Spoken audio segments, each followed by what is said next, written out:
Bismillahirrahmanirrahim. Assalamualaikum warahmatullahi wabarakatuh. Alhamdulillahilladzi hadana bi'abdihil mukhtari man da'ana ilaihi bil idni wa qad nadana labbaika ya man dallana wa hadana. Allahumma salli wa sallim wa nukarrim wa nu'azzim ala sayyidina Muhammadin wa ala alihi wa sahbihi ajma'in wa ana ma'hum birahmatika ya arhamar rahimin. Subhanaka la ilma lana illa ma 'allamtana innaka antal alimul hakim. Rabbi shrah li sadri wa yassir li amri wahlul 'uqdatam min lisani yafqahu qawli. Alhamdulillah, senantiasa kita bersyukur kepada Allah atas segala kondisi yang telah Allah berikan kepada kita. Maka dengan rasa syukur itulah kita akan menemukan ketenangan. Maka mohonlah kepada Allah untuk ditambahkan rasa syukur kita kepada Allah. Maka mohonlah kepada Allah agar iman kita ditambahkan oleh Allah. Semakin besar rasa syukur, semakin besar pula iman, maka kebahagiaan pun akan mendatangi kita. Sesungguhnya seseorang yang tidak mendapatkan kesempatan untuk bersyukur pertanda dia diazab oleh Allah. Kenikmatan seorang hamba di dunia ini manakala Allah berikan rasa syukur di dalam hatinya. Semakin besar rasa syukur yang Allah berikan kepada kita, maka semakin besar pula kebahagiaan kehidupan di dunia yang fana ini. Untuknya senantiasa gunakanlah sisa waktu, sisa nafas, sisa umur kita untuk taat kepada Allah. Dengan taat kepada Allah maka rasa syukur itu akan ditambahkan juga oleh Allah Subhanahu wa taala. Melanjutkan apa yang disampaikan oleh Al-Imam Abdullah bin Al-Haddad bahwa ahlu sunnah wal jamaah, kita di dalam thariqah ahlu sunnah wal jamaah, yang mana ahlu sunnah ini tentu mempercayai timbangan Allah, adanya jembatan yang terbentang yang di bawahnya adalah neraka jahanam. Itu ahlu sunnah. Maka jika ada seseorang tidak meyakini ada timbangan, berarti dia bukan ahlu sunnah.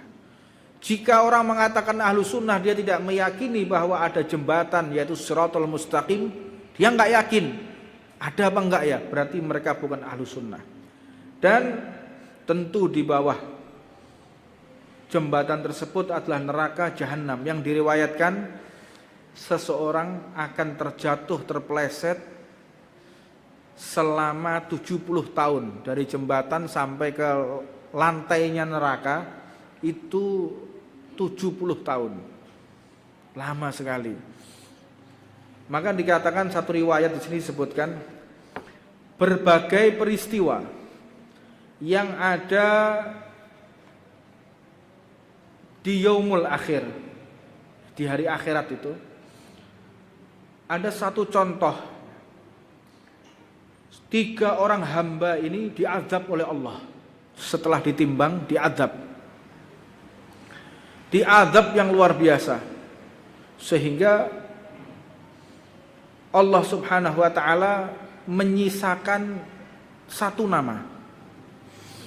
Jenenge sapa goleki dhewe. Jadi kalau sudah satu nama ini disebut, maka berteriak seluruh penduduk neraka. Karena nama itu sangat populer. Apa sebab? Karena nama itu yang terakhir keluar dari neraka. Saya nggak mau sebutkan di majelis ini. Tidak membawa barokah juga ya. Goleki dhewe.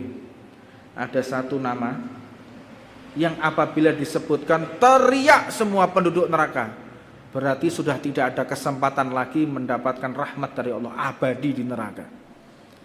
Akhirat itu alam abadi. Kalau sudah bahagia, bahagia selamanya. Kalau sudah sengsara, sengsara selamanya. Maka jangan pertaruhkan kehidupan kita yang fana ini, kita tukar dengan sesuatu yang nanti akan kekal abadi. nggak layak. Demi kesenangan 50 tahun, 60, 70 tahun kita menipu orang. Hanya kepentingan seneng hidup di dunia 60, 70 tahun kita berkhianat. Hanya kepentingan memuaskan waktu, memuaskan nafsu dengan waktu 60, 70 tahun kita harus berbohong. Fal naudzubillah min dzalik, enggak layak.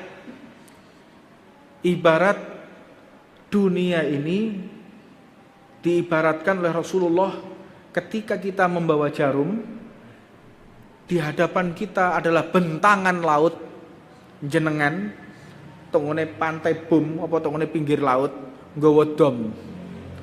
Dom itu sampean celupno tongone laut. Terus mbok tarik.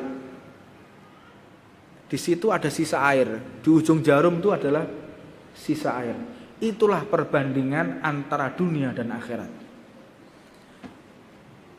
Akhirat adalah lautan tersebut, sedangkan dunia adalah ujungnya jarum, nggak layak. Bahwa dunia kita meraih sesuatu sehingga menyengsarakan akhirat kita.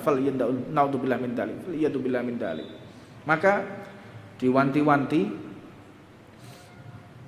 jangan sampai kita wafat untuk tidak membawa iman. Di dalam Ahlus Sunnah wal Jamaah diajarkan kita wa'tasimu bihablillahi jami'a wala tafarruqu. Dengan kita berkumpul bersaudara, tidak ada perpecahan, tidak ada perseteruan, tidak ada saling mencaci, saling merangkul. Itu adalah pintu kita wafat dalam keadaan husnul khatimah. Maka diriwayatkan ada seseorang yang terpleset sehingga dia masuk ke dalam neraka. Dan Nabi Muhammad adalah satu-satunya nabi yang tidak duduk di singgasananya. Satu-satunya nabi. Seluruh nabi duduk di singgasananya. Nabi Allah Ibrahim, Nabi Allah Musa, semuanya duduk di singgasana. Masing-masing nabi punya kursi kerajaan di sana. Kerajaan Nabi Musa, kerajaan Nabi Ibrahim, kerajaan Nabi Harun, kerajaan Nabi Nuh, semua punya masing-masing kursi. Kecuali yang kosong adalah kursinya Nabi Muhammad SAW. Kenapa kosong kursi Nabi Muhammad? Tiada lain, sibuk mencari umatnya yang masih tertinggal di neraka. Dicari Rasulullah sampai beliau masuk ke dalam neraka, dicari Rasulullah sehingga terakhir Nabi Muhammad sudah tidak lagi mendapati umatnya. Kembalilah Rasulullah melewati jembatan Shiratal Mustaqim, mau masuk ke dalam surga. Kalau sudah masuk ke dalam surga, maka tertutuplah semua syafaat Rasulullah SAW dan baru diizinkan para nabi masuk ke dalam surga. Masih awak-awak dewi sing elek-elek model-model kaya ngene iki. Nabi Ibrahim kon ngenteni awak-awak dewi.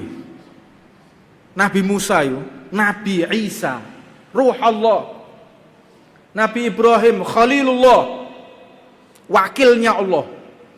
Tetep kon ngenteni. Si ono jamaah majelis Masjid Muhdhar durung mlebu swarga, enteni. Tak boleh. Seluruh para nabi beserta umatnya tidak boleh masuk surga kecuali Nabi Muhammad beserta seluruh umatnya masuk ke dalam surganya Allah Subhanahu wa taala. Dilarang, tidak diizinkan oleh Allah. Subhanallah, kemuliaan Nabi Muhammad beserta umat Rasulullah sallallahu alaihi wasallam. Maka terakhir Nabi Muhammad sudah mensyafaati seluruh umatnya.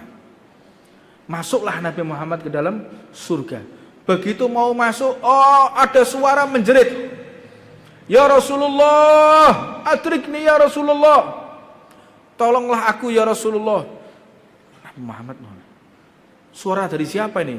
Diberikan informasi oleh malaikat, ada satu umatmu ya Rasulullah yang di situ dia dalam keadaan disiksa oleh Allah dan menjadi segumpal arang. Hancur badannya, tinggal segumpal.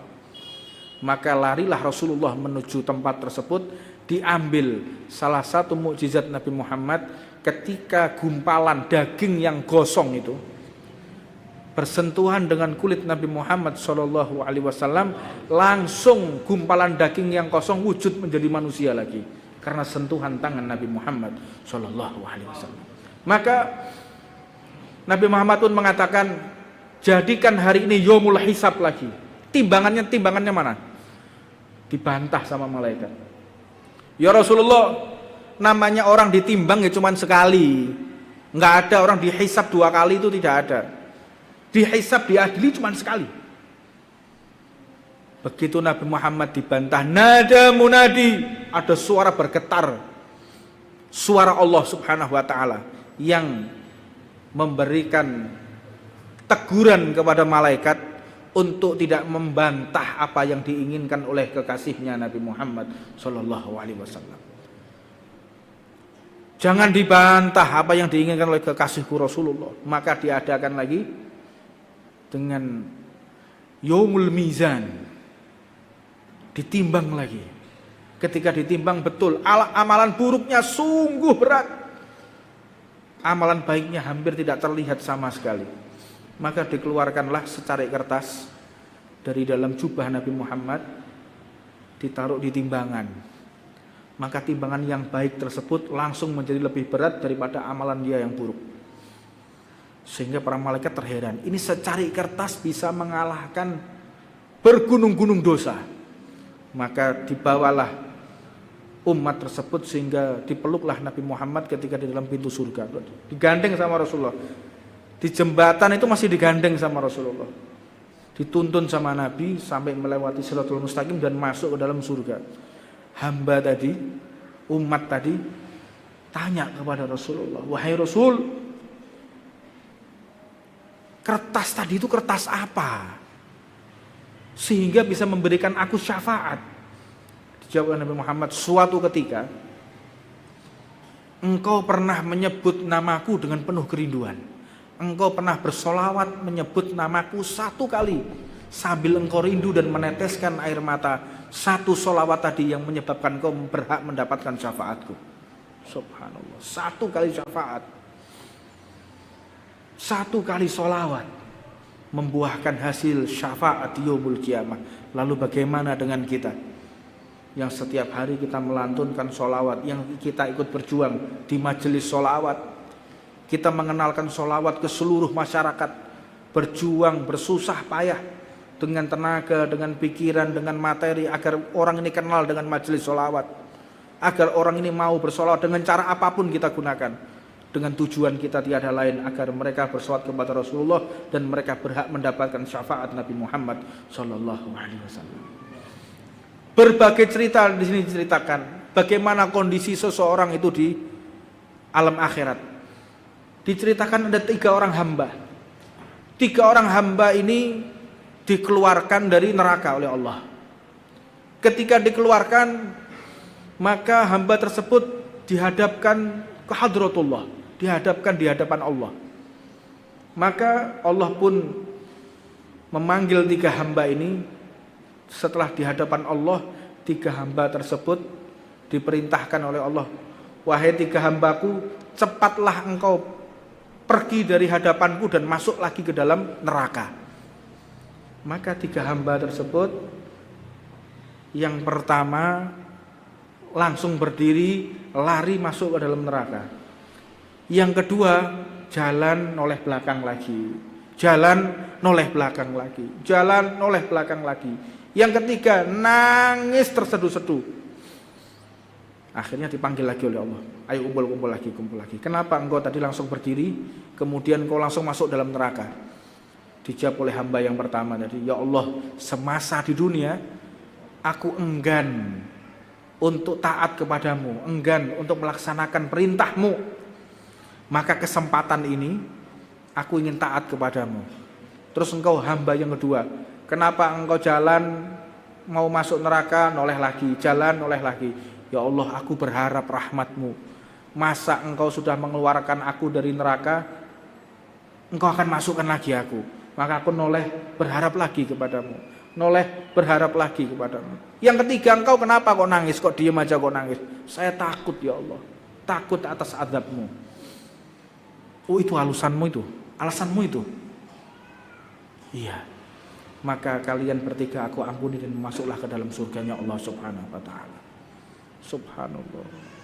Rahmatnya Allah luar biasa dibentangkan pada hari itu. Maka berbagai cerita bagaimana peristiwa jembatan Shiratal Mustaqim dan bagaimana alam ketika seseorang masuk ke dalam surganya Allah berbagai cara. Maka kita memohon kepada Allah, mudah-mudahan alam dunia ini tidak menjadikan kita diazab oleh Allah Subhanahu wa taala. Mudah-mudahan alam dunia ini menjadi saksi bumi yang kita pijak, udara yang kita hirup, seluruh benda-benda yang kita lewati menjadi saksi bahwa kita pada malam hari ini keluar dari rumah, malam hari ini kita meluangkan waktu, malam hari ini kita melangkahkan kaki, tiada tujuan kita duduk di masjid ini hanya berharap maghfirah, ampunan dari Allah, berharap rahmat dari Allah, berharap sisa umur yang telah Allah berikan, Allah tuntun kita, bimbing kita sehingga kita diberikan bahagia dunia sampai nanti kelak di akhirat. Dan mudah-mudahan jangan putus asa atas ekonomi yang sangat sulit pada saat ini. Bukan hanya jenengan aja, saya wongi sawang sinawang zaman saya ini. Semua dalam keadaan sulit ekonomi saat ini. Wong sawang sinawang. Maka kita memohon kepada Allah mudah-mudahan ekonomi kita segera diangkat oleh Allah, dibukakan rezeki-rezeki dari hal-hal yang halal, dari pintu-pintu yang halal insya Allah. Maka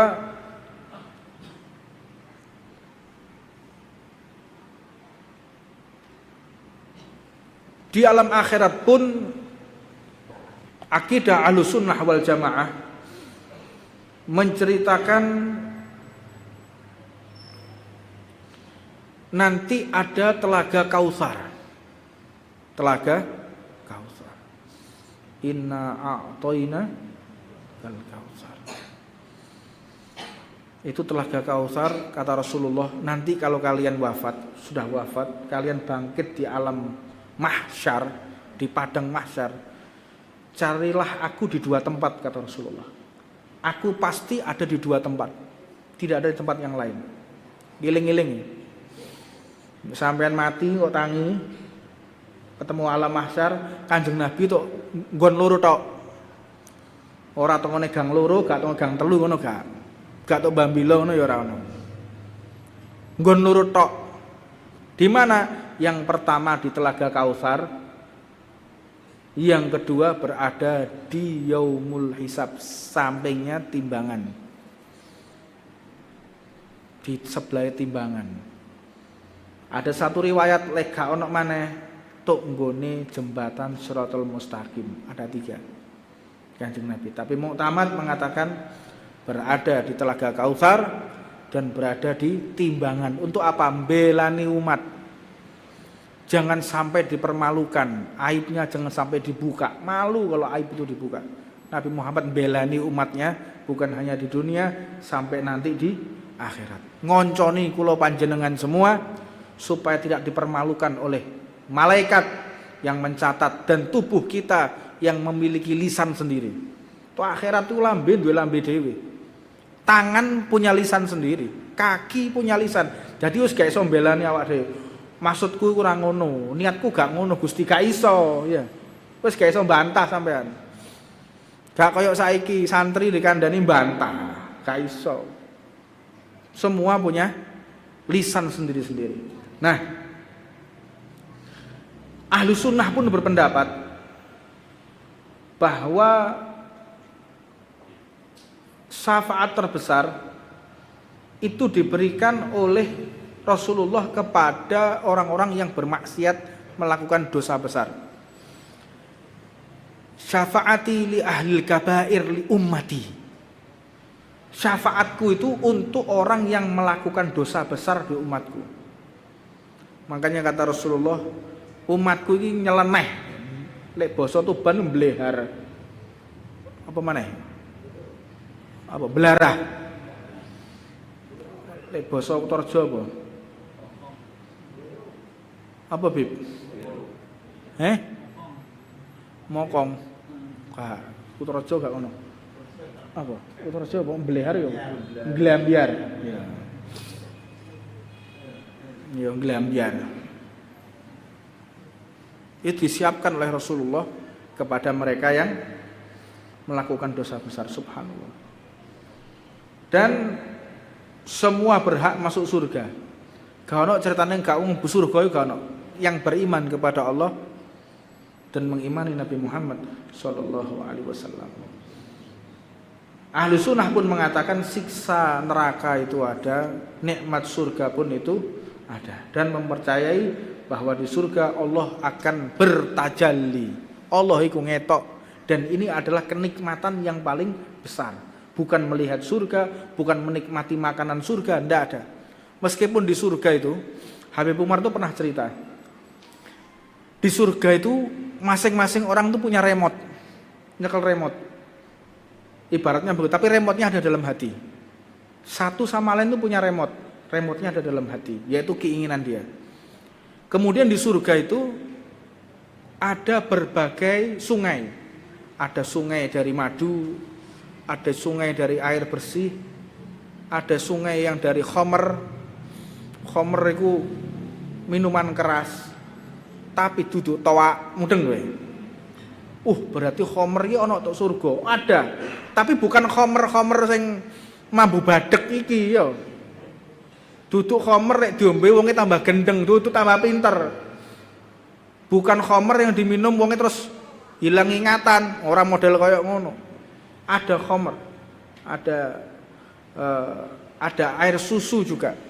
Nah, dan biasanya orang itu mandi dek kono, adus tukne banyu madu. Gak pliket kabeh be mbah. Wis iki rungokno wae. Aja bantah wae, iki rungokno wae. Terus gimana Beb? Mentas terus pindah ke banyu susu, mentas terus pindah ke ngene khamr. Lah dadi gelali. Lho gak ngono, rungokno wae iki. Jadi duduk mentas, tapi airnya ngawang-ngawang. Kata Habib Umar gitu. Apa banyune ku ngawang. Duduk padakno njero kaline, kali ndi? Kali tempe. Duduk. Kali tempe badek ya ngono. Duduk kali cilik ngono skin numpakno, gak kaya ngono. Akhirat itu tidak pernah dibayangkan oleh pikiran manapun, tidak pernah didengarkan oleh telinga manapun, gak pernah dilihat oleh mata manapun. Tidak bisa diejawantahkan, direpresentasikan atau didefinisikan. Model apapun tidak bisa akhirat itu. Gak iso. Jadi kata Habib Umar, masing-masing itu punya remote dalam hatinya. Aku kepingin mandi susu, airnya yang mendatangi kita, pindah. Terus kemudian kalau kepingin madu, pindah jadi madu. Kalau air pindah jadi air, subhanallah. Buah itu gedine itu sak balon-balon. Mangane piye? Entek apa ora? Ndek kono iku gak ono wareg. Di surga itu enggak ada kenyang. Jadi di surga itu ada dua hal. Yang pertama toilet. Yang kedua api. Loro tok sing gak ono tok surga. Ki golek apa wae ono. Mangkane nek sing rokokan siap-siap ae ya. Sing senengane rokokan, senengane sisa, wis siap-siap kowe. Emut sisa mbek rokok ora ono geni. Makanya Habib Salim Asy-Syatiri itu pernah sebagai penutup, Habib Salim Asy-Syatiri itu pernah salah satu santrinya beliau datangnya, Habib nafa'anallah bihi bi'ulumih, Habib Salim Asy-Syatiri itu didatangi, Beb, saya semalam itu mimpi masuk dalam surga. Oh iya, gimana? Waduh Beb, saya minta apapun ada. Minta sate, ting, langsung metu sate. Satene Pak Di, wedi ya. Njaluk soto, ono soto.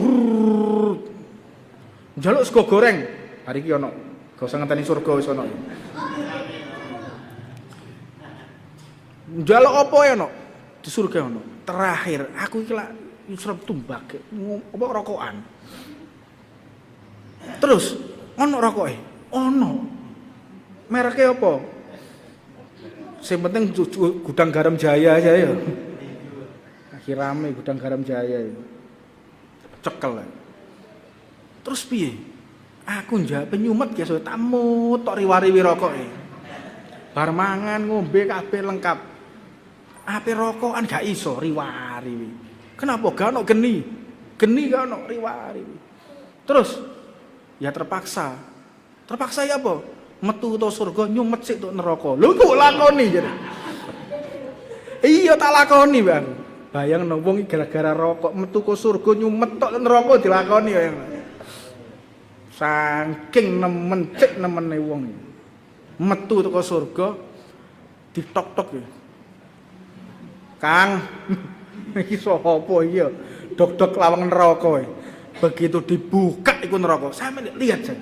Begitu dibuka lawangin neraka, rokok iku tak sumet tok adoh wis ngurup rokok. Saking nemenin neraka. Terus gimana? Saya bangun tobat, saya gak gelem rokokan maneh. Moh gara-gara ngimpi tak doano sing rokokan ngimpi ngono kabeh. Sak aku-akune pisan ya, kabeh wis ngimpi. Tobat kabeh. Ya, walhasil yang bisa kita ambil adalah kesimpulannya imanlah kepada hari akhir, imanlah kepada janji-janji Allah. Sesungguhnya orang munafik itu manakala menerima janji Allah dia ragu. Surga iku ono tenan apa ora? Kafir sampean. Neraka iku tenan apa ora? Kafir. Apa meneh digawe guyon? Sampeyan neraka mbek surga milih ndi? Milih neraka. Kenapa? Neraka akeh artise. Hati-hati lho kowe. Golek untuk surga bosen beb ketemu painem. Sapa neh? Tukiyem ya, untuk surga kabeh. Ya, tengene neraka kan akeh beb artis-artis iki. Hati-hati sampean joget guyon sesuatu yang dibesarkan oleh Allah Subhanahu wa taala. Subhanallah. Sedangkan orang-orang kafir dan musyrik yang tidak mengimani Allah, semuanya dia kekal di neraka jahanam. Fal iyadu billah min Allah masalimna wa iyyakum. Mudah-mudahan kita diberikan selamat beserta orang tua dan anak cucu kita berkumpul di surganya Allah Subhanahu wa taala. Rabbana atina fid dunya hasanah wa fil akhirati hasanah wa qina adzabannar. Wa 'ala man masyikhuna wa ila hadratin nabiyina Muhammadin sallallahu alaihi wasallam. Fatihah.